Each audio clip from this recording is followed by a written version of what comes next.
Hello everyone, this is Joaki back again with another mini vlog. Another serye ng buhay namin ito. Hala hindi. Dahil nga rest din ng babaeng ito, talaga naman naisipan ko na magluto nga nitong ulam. Dahil ilang araw na nga kaming nabibitin kapag sa labas kami bumibili. Nga, dahil nga sobrang init na maghapong ito, ay alas 7 ko na nga ito naluto. Pero okay lang din dahil nga ito na nga yung aming panghapunan. Pero bago nga ang lahat ay mabilis ang vlog nga lang to dahil nga marami kaming i-deliver ngayong bigas. Mapapa-thank you Lord ka na lang talaga. Pero dahil 7:30 pa naman yung owas ni Aki, talaga namang niluto ko muna ito para pagdating nga namin, ay sinaing na nga lang aking lulutuin. Kahit nga pagwawalis nga sa loob ng bahay, talaga namang hindi na ako nakapagwalis dahil sobrang init. Hindi nga, maluluto na nga yung ulam, kaya naman hinalukot, tinanggal ko na nga din. Maya nga, ay inayos ko naman tong mga sinampay ko noong nakaraang araw pa. Grabe nga, tamad na tamad talaga ako ngayong araw na to. Grabe naman kasi talaga sobrang init. Pero may nagawa naman ako nung umaga, ako nga ay nag-deliver ng kitchen, tapos umorder na nga din ako ng bigas. Rin na nga at magsisimula na nga akong maligo at si Aki nga, ipauwi na nga din. Hindi nga, mabilis ang ligo lang ginawa ko at gawa nga ni Aki, baka mamaya katok na ng katok sa labas, hindi ko pa marinig. Maya nga lang, dumating na nga dyan si Aki at saglit nga lang daw, siya muna daw ay mag-CCR. Buti na lang talaga at pagdating niya, nakabihis na nga din ako. Naman pagdating nga niya, nag-CR nga lang siya, tapos maya-maya nga, umalis na nga din kami. Maya nga din, umalis nga din kami at baka nga kakugabihin kami ng sobra. Pero naman,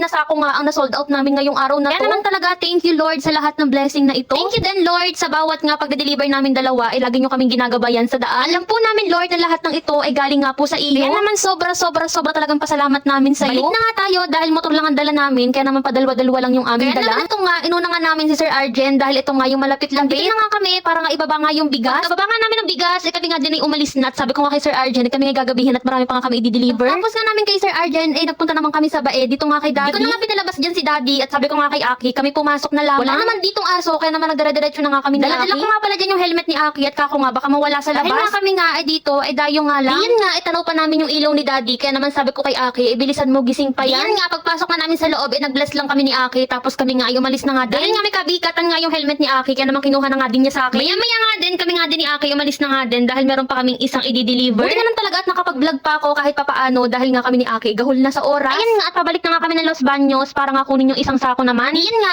nag-chat nga yung kasamahan nga ni Aki na kinabukasan na daw niya kukunin. Kaya naman ginawa nga muna ni Aki, inuwi nga muna namin dito sa bahay. Nga, baka mawala kapag sa baggage lang namin iniwan. Kaya standby nga muna yung dalawang bigas sa loob ng bahay namin. Sobrang thank you talaga Lord dahil naubos yung paninda namin ngayong araw. Di namin alam kung ilang beses kami magte-thank you pero sobrang thank you talaga Lord sa blessing na ito. Hindi naman namin makalimutan na bumili ng tubig, baka nga mamaya magsara na nga si nanay. Kaya naman ayan nga, bago nga kami mag-deliver pa ng isa, bumili nga muna kami ng tubig. Maya-maya nga din, malis na nga din kami ni Aki. Ito na nga yung huli naming i-deliver. Ito na nga yung huli naming deliver, kaya naman palingon-lingon nga ako dyan kung meron mabibili ng isda. Dahil nga bagay nga doon sa niluto kong gulay. Rin na nga nakapasok na nga kami ng Santo Domingo at malapit-lapit na nga din. Ngayon ko lang talaga to napasok dahil ngayon naman ako sa mama kay Aki mag-deliver dito. Maya-maya nga lang din, nakarating na nga kami sa mismong bahay ng may-ari ng bigas. Nga, binaba na nga din nila at umalis na nga din kami. Wala akong nakitang isda, kaya naman okay lang. Pagdating nga namin ng bahay, yung sinain ko naman yung inayos ko. Hindi nga, nagbukas na nga rin ako ng isang sakong bigas para nga sa amin. Dahil nga kung bibili pa ako sa iba, may tinda naman ako. Baka naman pwedeng maka-request ulit sa inyo. Baka naman pwedeng pa-comment kung tiga saan kayo at saan nga nakaabot itong aming video. Sobrang talaga kami nagpapasalamat sa lahat ng sumusuporta sa amin. Ano ba yan? Hanggang dito na lang. See you next vlog. Bye!